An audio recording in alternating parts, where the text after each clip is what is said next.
and white, and audio. I'm just going to replace that battery in that mic real quick because it's.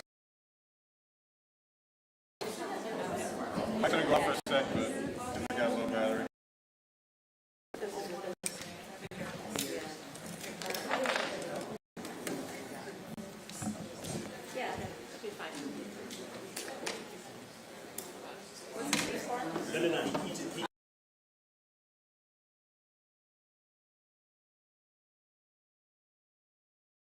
All right. All right. Are we ready?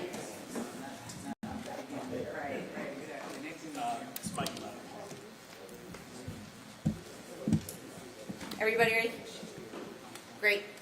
Good morning. Here we are a week later. Didn't think you'd be here again so soon, did you? Well, I want to thank everybody for coming. This is a very good news press conference, which I know is completely unexpected from the coroner's office, but every once in a while we have good news to share. May 31st, 2018, a woman was discovered partially buried in a shallow mulch bed on Glenwood Avenue and asking the public for their help. And we've done that before, and the public has really been great at coming forward with some names and trying to help us identify somebody. And 4 press conferences and 7 years later, we have multiple partners, and this truly was local in efforts to discover who she was. So let me share that with you. We have identified her as Patricia Kalina Goodwin. In November of 2023, we had provided you with this digital sketch of what she might have looked like. Right is a BMV photo from 2014. And I want to point out her earrings on that BMV photo, because when you get a chance, come up and take a look at this poster that you've seen before, and you'll see that at the very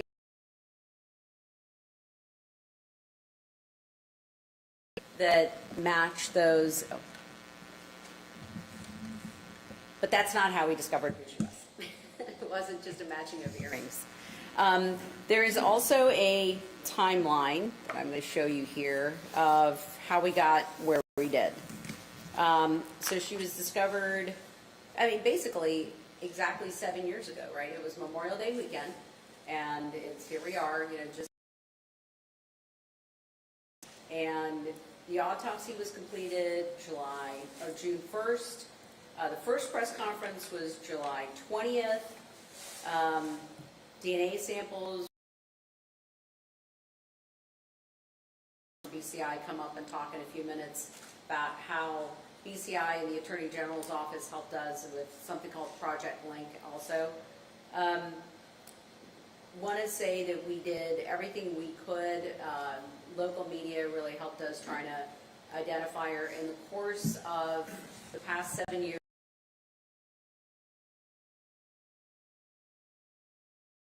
as many as we could. I know on different occasions I looked at medical imaging from local area hospitals on 2 different women that were suggested could be her, or families were missing her and gave names, and we pulled imaging, and I was able to look at the bones and say, no, that's not a match.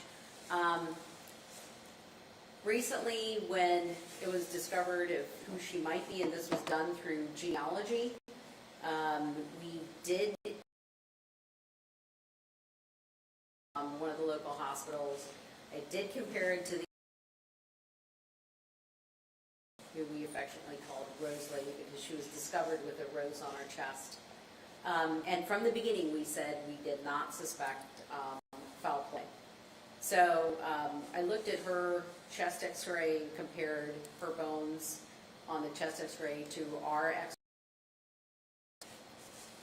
Because of the decomposition of the body, some of the bones were somewhat obscured, but the bones that I could see, I could at least say I can't eliminate to be a possibility. And then moving forward, when there was a suspicion of who she was, we found out in BCI's database she had a son who was, and we looked in our database, and lo and behold,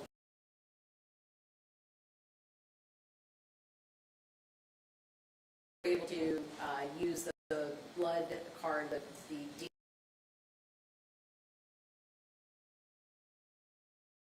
a week and a half ago. That was submitted to a genetic statistician to give us an idea of the percentage chance that this was her son, and we did.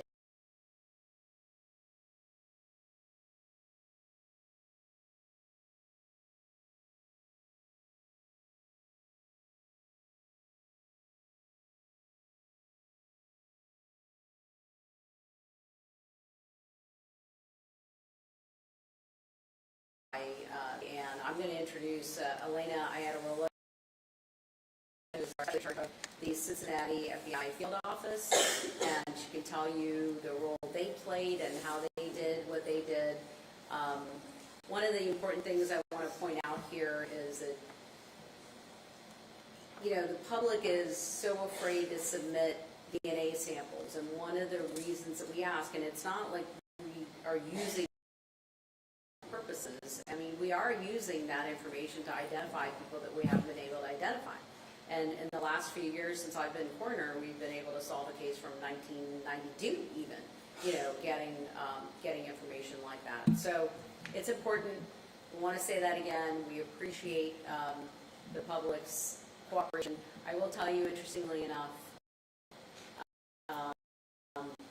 I got a call last year in May 2024, so exactly a year ago, from one of my best friends. Told me I had been trying to reach her, and she said they've sent me emails, they've called me. Am I in trouble? And I said, I don't know. I can call them and find out. Would you do something I need to know about? And not that I know of. And so anyway, long story short, FBI was trying to reach her about this case, and they said, hey, she may be related to your unidentified woman from 2018. It turns out she was, and she DNA sample and being able to identify her. In fact, they share great grandparents. So it was an amazing coincidence. But again, her willingness to come forward and share her DNA really helped us with identifying Patricia. So I'm going to have Elena talk, and then we're going to give Jennifer Lester a chance to put her piece in for BCI.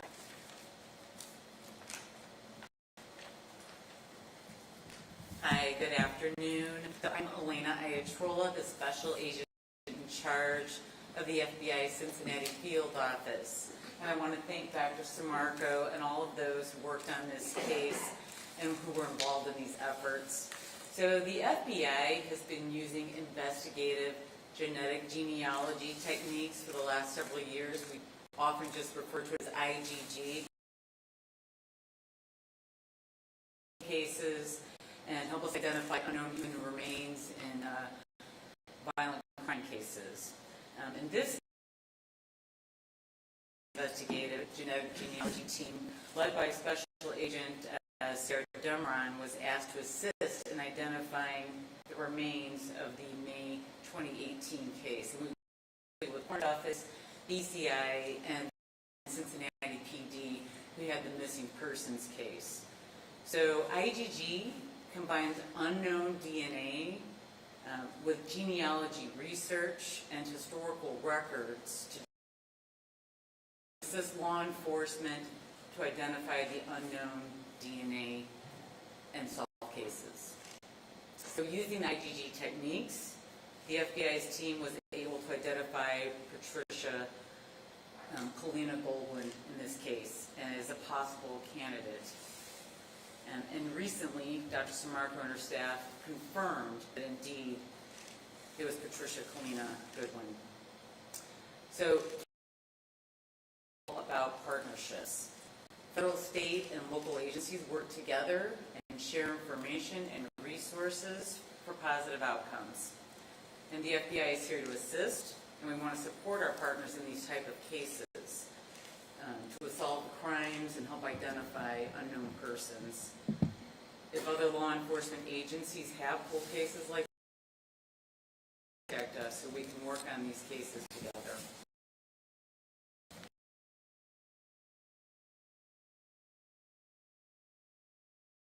That this is, the partnership here has been crucial for a number of our other cases as well. And turns out that her family has been looking for her since 2018. So she'd been missed, and very tragically, I know you were in touch with her family. Her brother passed away a month ago, still wondering what had happened to his sister. So, but at least her nephew knows now, and the rest of the family. But I mean, this kind of closure, that's one of the things, a piece of closure to families.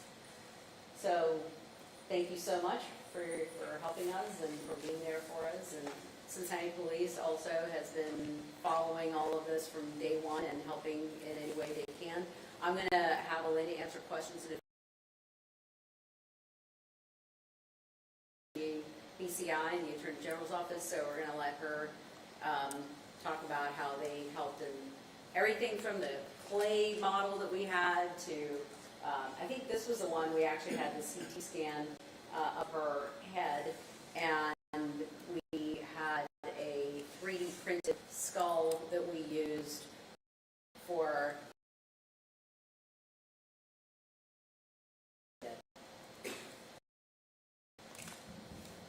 I'm Jennifer Lester. I am a criminal intelligence analyst at BCI.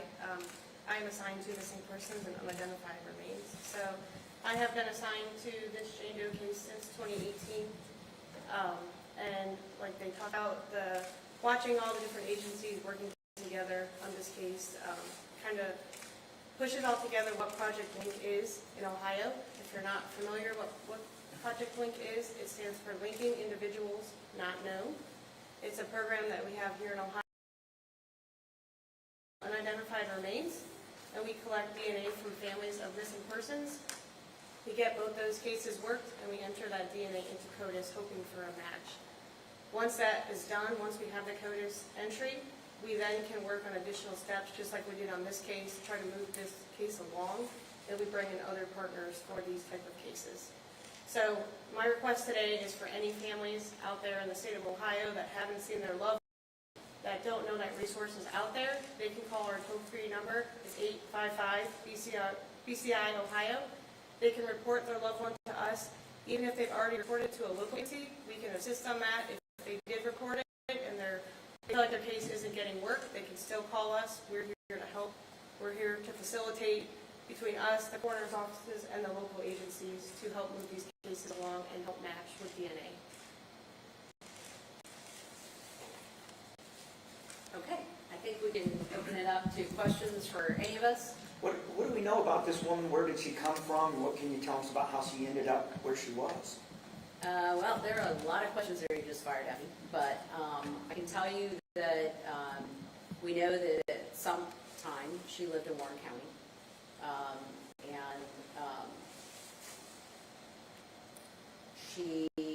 the B&B address was Warren County in the Mason area. How did she end up where she was found? Yeah. Our understanding is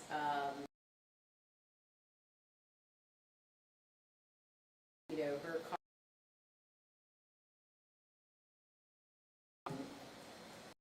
was the cause of death for her son. And when he was discovered, our investigator that went to the scene and spoke to the people, and he was discovered, by the way, just over a mile from where she was discovered, so very close.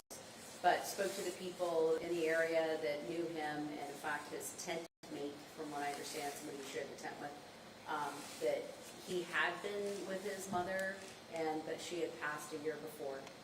So that story. What had happened in the interim since 2014's B&B photo track of her. Any idea where the rose came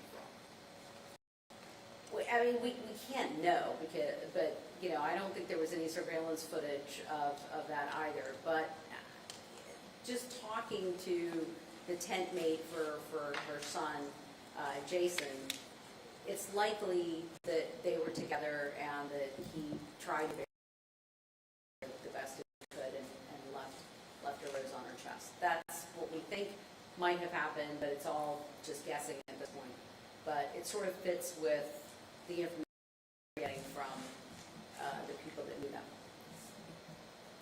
Just for context, can you talk about how common these Jane Doe, John Doe cases are in Hamilton County, and how common is it to have like this years later?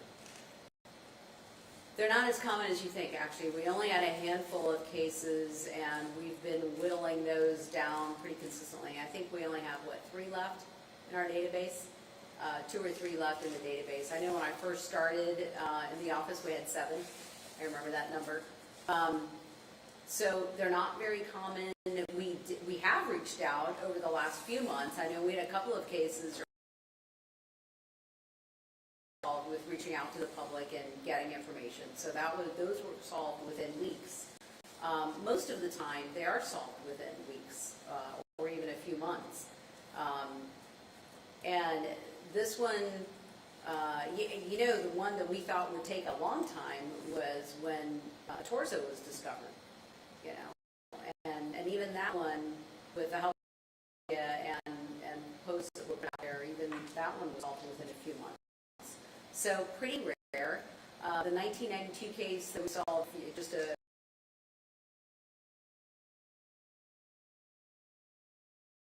1970s that we can put out there that we have not been able to identify him.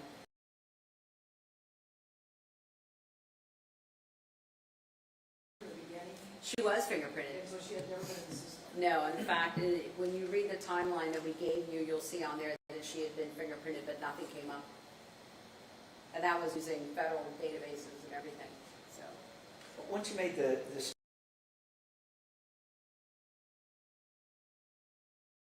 was that the moment you said, okay, we can identify her now, or was there something else you had to do yet? There was a DNA match to her son with that statistical analysis, and that was just on Friday. So, and then we were ready to go with that. That was the final hint that we needed. And her family been looking, but had they made you guys, or how did that get? You know, how did you not hook up with them before this? So that was.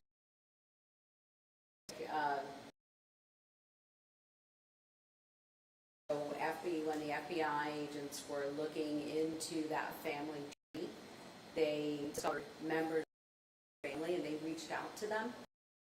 And that's how they found out that they had been looking and that this might be who she is. And then we worked backwards from there. But yeah, it was because they were able to match certain aspects of her genetic and their family tree and then reach out to them. And I think it was her nephew who said, yeah, we lost track of Aunt Patty. So If they would have taken advantage of maybe one of these resources. right, to either the FBI or Project Line or BCI Or the even Attorney your General's office. or even us. And again, you know, there's a database out there. Name is for missing identified persons, and that's also out there. They can get on that, and they can put missing family. You can put in information, put in photo descriptions, last seen, where they were seen, where they normally, the places they normally frequent. Any of that kind of information gets put in there, and both of these agencies, as well as ours, we do search that database looking for information when we are trying to identify somebody. I was gonna say, I'm no expert at all, but it seems like, or would have been maybe if we didn't have the son possible that she would still be identified at this point. Well, if we didn't have the son's DNA, we still had other members of her family that FBI had been in touch with, and if they came in and gave like like my friend who did come in and give her DNA, there's statistical analysis that can be done to evaluate if this nephew, second cousin, third cousin, whatever, and the more we got, we could sort of build the case around this is probably who she is. The investigative genetic genealogy is all about building out the family tree. The process of elimination to help us identify either a suspect or an unidentified. That sketch and her actual photo are really close. I think that that's like incredible, just how far, I guess, that, you know, how advanced this has gone. That was my coworker. Her name is Samantha Molnar, so I can't take credit, and it was actually OSU as well. So Sam completed the clay reconstruction, and then she actually partners with OSU, who then took her clay reconstruction and turned it into a digital image. So that again was a bunch of different artistic ability and partners to create what they thought she looked like, and especially with the hair, we knew she had a pin in her hair, so that's why they put her hair up in a bun. So it's just a lot of artistic ability to take her skull and then create with it what Sam thinks she looks like. Mhm. Yeah, these are the hair clips and some hair ties things. So we had some, and you know, if you compare the earrings to when she's wearing those earrings, in her, she was 70. She passed away. Yeah. Could the nephew identify her from the sketch photo? It's a good question. Was the nephew able to identify her by the sketch? We've not met with the family yet for that. Don't know yet. And was that tag, what did you find out what that tag meant? Yeah. We don't know exactly part of the family tree that was the Schlensers, and we don't know if maybe some of the ink ran a little bit, and we don't, not sure if that says Schrader, which is what we thought. Some Schlancer was written in there, we're not sure. Was this somebody else's t-shirt? Or at somebody else's, or maybe she got it at one of the halfway houses, or she picked it up at one of the Salvation Army stations. We're not sure. Could you just speak to the feelings when you have a breakthrough after 6 years? 7. Sorry, 7 years. Yeah. I first got the phone call saying, hey, we might have it. I'm like, are you serious? You know, everybody that had anything to do with this case was just, you know, ecstatic, cautiously optimistic that this was going to be her because everybody had been looking for so long, and a few high fives in the building. The best part of solving these cases is Yeah. I'm just sad that her brother passed away not knowing what happened to his sister and that he had been looking for her. You know, and that's, I don't know, a nephew that we know of, and maybe other members who had also been wondering what had happened to her, and possibly her son. So at least they have some closure now, and she is buried in Spring Grove Cemetery. Cincinnati buried her in the Spring, as was he. Lot number and so forth. So family members wanted to go and visit or pay their respects. They do now know where she is or where he is, and they can do that.